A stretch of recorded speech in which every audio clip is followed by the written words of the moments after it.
All right, let us say hello once again to Eric Nicksick, the MMA Hour Coach of the Year. As you may have just seen recently, the head man over at Xtreme Couture had a very busy 2023. And, well, 2024 is already shaping up to be a wild one, isn't it, Eric? How are you, sir? Yeah, good to see you, Mike. How are you, brother? I'm doing great. Well, Sean Strickland is about to defend his UFC middleweight title for the first time against Dricus Du Plessis at UFC 297 next Saturday in Toronto. But before we get to that, the story of Francis Ngannou, Eric Nicksick, Mr. This is how you fumble the bag, is set to fight Anthony freaking Joshua on March 8th in Saudi Arabia. This is just insane, Eric. I don't know what other words to really use to describe this is, but from leaving the UFC to signing with PFL to Tyson Fury to Anthony Joshua, this is insanity, man. Yeah, bro. He never ceases to amaze me. This guy's been playing chess and we've all been playing checkers, so it's couldn't happen to a better guy. So I'm very happy for our guy.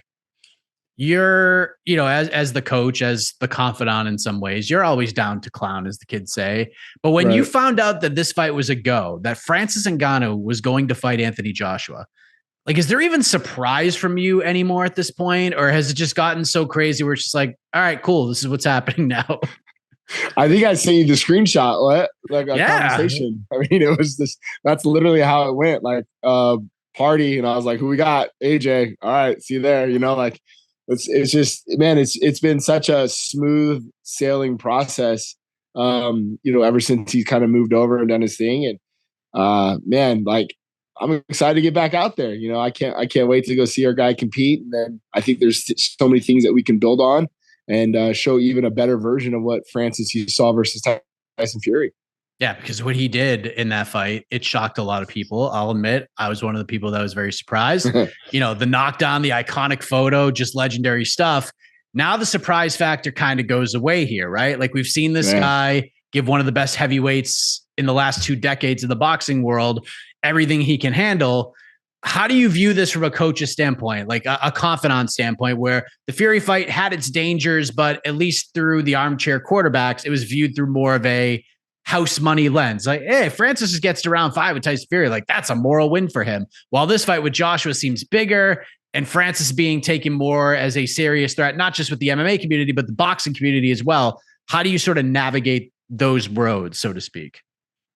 Yeah, I think, obviously him surprising a lot of people in the outcome and the way that he performed in the Tyson Fury fight. So the cat's kind of out of the bag. The nice thing from a coaching perspective, I feel like there's a lot of things that we didn't show in that fight and improvements that we can build. So I feel like tomorrow, or actually Thursday, we're going to sit down and kind of go over what his thoughts are on the approach and see if we can find some holes and some variables that we can change and, have a different style approach against Anthony Joshua. I think it's going to be a fun fight. But moreover, there's the X factor that our guy always is going to carry, and that's that power. Once he hits you, once he's able to kind of dictate his power on somebody and make them move and make them vulnerable, I think that's when really you're going to start seeing the good things happen in that fight. Francis told Ariel on the MMA Hour yesterday as we record that, he respects Anthony, thinks he's a great fighter, but he feels, I'm kind of paraphrasing here, but Joshua is more likely to hit the canvas for a longer period of time than Tyson is. Do you kind of view things the same? Like, not in a disrespectful way, but do you feel like Anthony is more susceptible to getting knocked out than Tyson Fury? Well, I'm not going to sit here and say that I think he's more susceptible to being knocked out, but I'll say that he's more susceptible to us finding him stylistically. Whereas Tyson does such a good job of movement and angles and kind of just rolling off the punches and things like that. That's why we try to utilize a little bit more of the ring control and put him into barriers to limit some of his movement. Whereas I feel like Anthony's going to be there more often. He's more of a plotty fighter, kind of works well behind his jab. But I feel like we can find him there in the pocket rather than having to chase him down or try to hunt him down. So there's some differences there. But by that style of fight, if he's going to be there in the pocket, Francis will find you. What if he goes out there and does this, Eric? I mean, March 8th, what if he just goes out and just flattens Anthony Joshua and wins this fight? The guy's already ranked number 10 in the heavyweight rankings in the boxing world after just one fight. Goes out there and knocks out Anthony Joshua. Like, how far can this story go? 100%. I mean, none of this surprises me anymore. And I'll say, from my perspective as his head coach in MMA, watching him just completely tear his knee in half and then be able to go and beat Cyril Gane on one leg, I was a believer ever since. I mean, I've always believed in the guy, right? But I remember I was from the camp saying, yo, I think we should pull out. Like your leg is a mess. He's like, nah, I'm good. I'm just going to go beat this guy on one leg. I know I can do it. And I'm like, holy shit, here we go. And after that, man, I'm just like, bro, whatever you tell me, we're going to drive to the moon, then we can drive to the moon. But whatever you tell me, I'm in for. Do you ever think about that time in your guys' life when you're getting ready to fight Cyril and you're like, dude, we shouldn't fight? And he just says, nah, let's just do it. Do you think about what if he actually listened to you and he pulled out, like where things would be? Do you ever think about that? No, thank God, no. I don't want to think about that at all. Not at all. Not at all. But it was serious conversations between not only myself and Dewey. Dewey and I both admitted and said loud and clear, we don't think this is the fight you should take on this leg. But we had a deadline, and that deadline was whatever day. And the moment you say, hey, bro, we're fighting, no matter what the outcome was going to be, no matter the outcome, we got your back 100%. Win, lose, or draw. Doesn't matter. From this point on, I'm not even going to talk about your leg ever again. It goes right to freaking, let's go beat this dude. And that was the best part for me, though. The most stress relief I've ever had was when we landed in Anaheim and we're like, yo, we're fighting. And I'm like, cool, that's it. I'm not even going to think about your leg again. Doesn't even matter anymore. Let's go fight this dude. And that's exactly what happened. What's more memorable when you kind of think back to the last 2 years? That moment where Francis is like, I'm going, and then he goes and beats Cyril on one leg, or what happened in September with Sean Strickland going in there and just outlanding and out brawling Israel Adesanya for 25 minutes. Like nobody saw that coming. It's crazy. Like what's kind of the more memorable moment? I'm sure they're pretty close and it's a tough argument to have, but what comes to mind first? I mean, it's like asking like, which kid do you love more? You just love them all the same, but you love them differently. Like each one has a different connotation to myself and in my career, even, like Sean's such a different animal when it comes to the differences between him and Francis, and, Sean's journey, Sean's story is his own, and it's very different. It's very hard, and the trials and tribulations that he's been through. Much like Francis, he's had the same, but in a different way. So helping these guys realize their full potential and seeing their hand get raised in a championship level fight, it's hard to compare the two. Both are very, very important to me from a human element. And, I couldn't be happy for either of these guys. Kind of an inside look to Sean, because obviously he's getting ready to fight DDP and just an absolutely crazy fight on paper. You were there, obviously, when Sean won the belt. You hoisted him up in the air. Crazy moment. And we've seen him ever since. More people are starting to get to know him. We're starting to learn the vulnerabilities a little bit more of Sean, all the different layers to this man. And I don't even feel like we've scratched the surface in a lot of ways when it comes to Sean Strickland. But as the guy who comes to the gym and competes and gets ready for his fights and helps his teammates, and we've heard all these great stories about how great of a teammate Sean is. What has being champion done at all? Has he changed in any way? Does he feel like he needs to give more back? Like, what have you noticed from Sean since winning the title from then until right now as he gets ready to fight DDP? I think he shows like his level of care even more so to the team guys. And I think that he's actually like reverted back to like more like cleaning the mats and making sure the gym is tidy and doing all those things.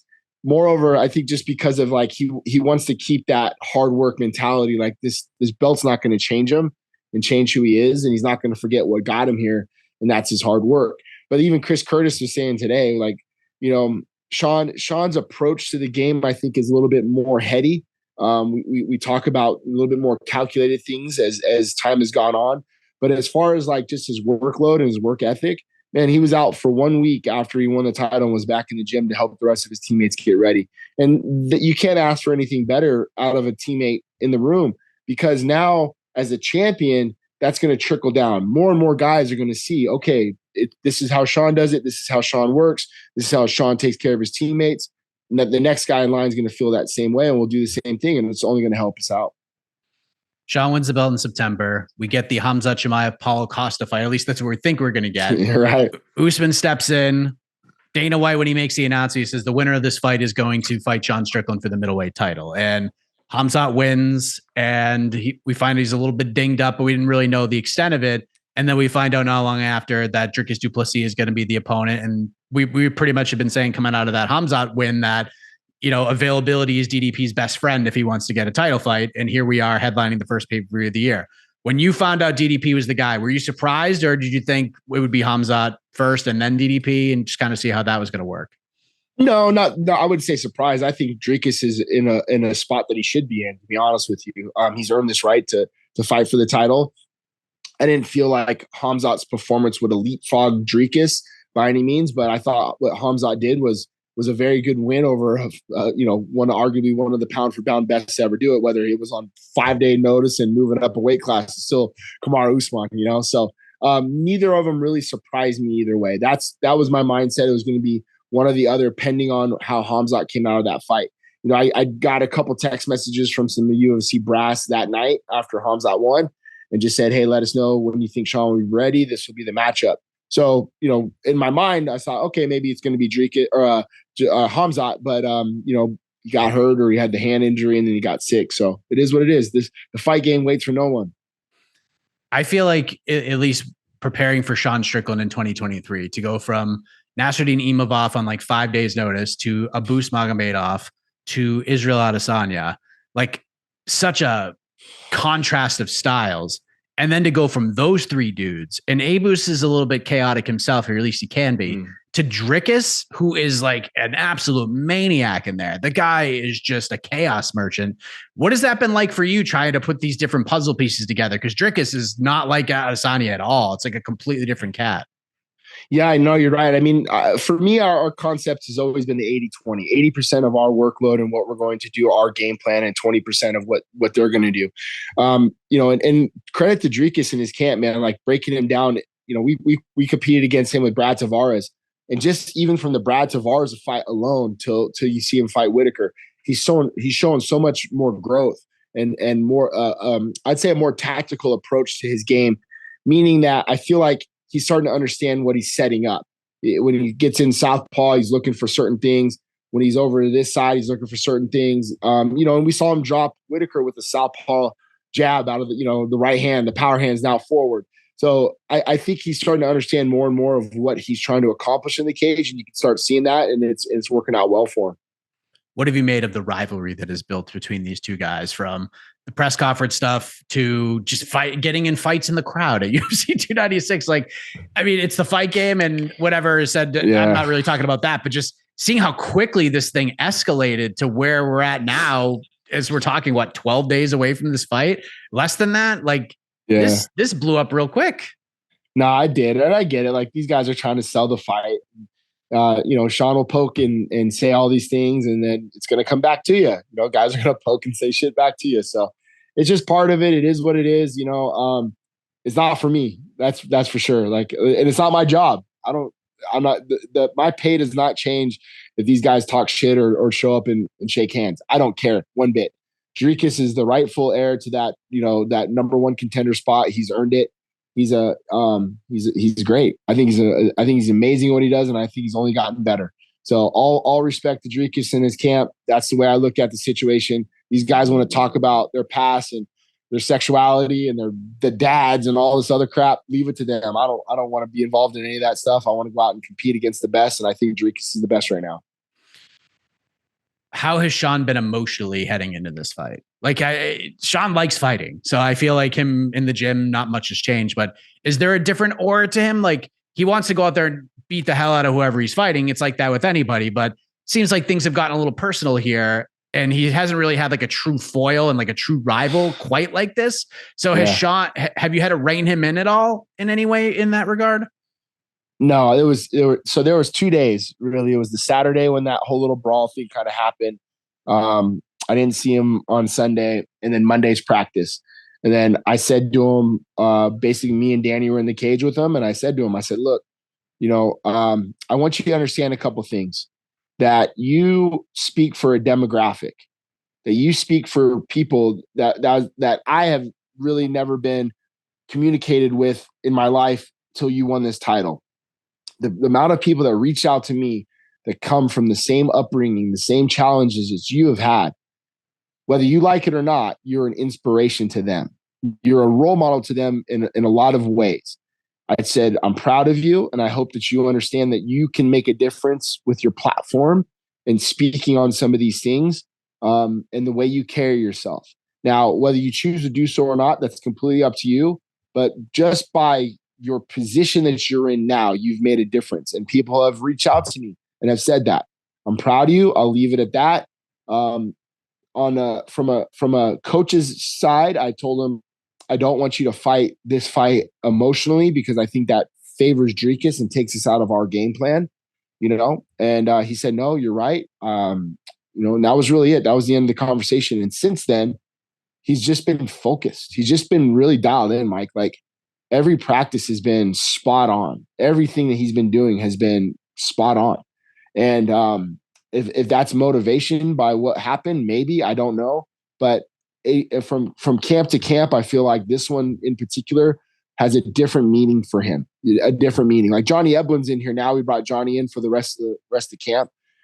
Two of the best middleweights in the world, and Johnny's known Sean for a long time. And even Johnny said today, he's like, dude, this guy's dialed in. So I'm hoping to see the best Sean Strickland come January 20th. God, what are those sparring sessions like with Sean and amazing. Johnny? Absolutely barn burners and absolutely amazing. I told Johnny that after today's practice, I pulled him aside. I said, you might be not, maybe right now, but you will be top 5 pound for pound in the world regardless. Because you're just scratching the surface right now. You're a freaking puppy in this game and you're already a world champion. But watching what he's doing and understanding how to spar, how to train, what he's setting up in his route combinations with his punches and stuff. Man, this guy's world class. Absolutely world class, and it's no surprise that he's a champion right now. Chris Curtis also taking the trip to Toronto as well, take on Marc-Andre Barriault. I feel like this could be a very big year for Chris Curtis. I feel like the ceiling's right there for him. He's just waiting for a moment. He's had some pretty bad luck, honestly, but he's also had some really good performance. The Joaquin Buckley fight was unbelievable. How's he looking right now heading into this year?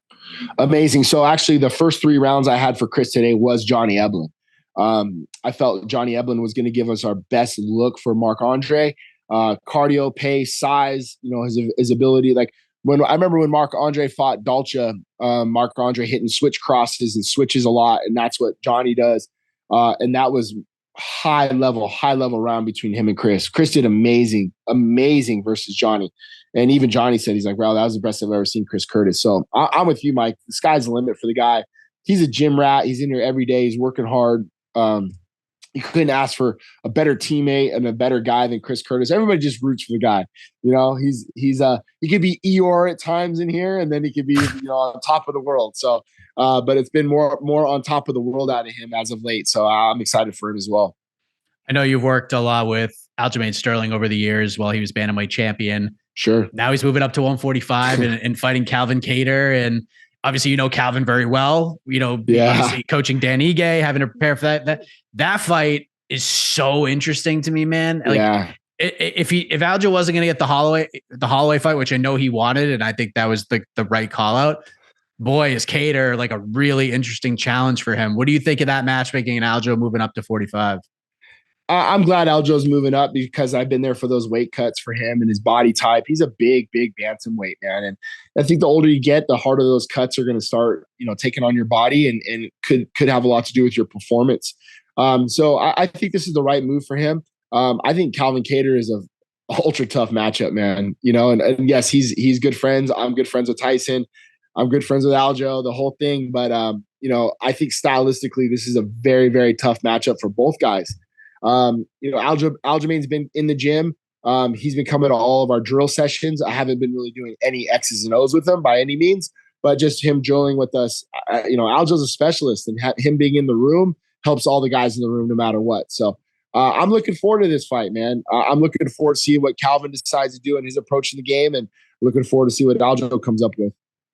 Dan Ige continuing to have one of the toughest schedules at 145 pounds. Jeez Louise, man. Just the amount of killers this guy fights.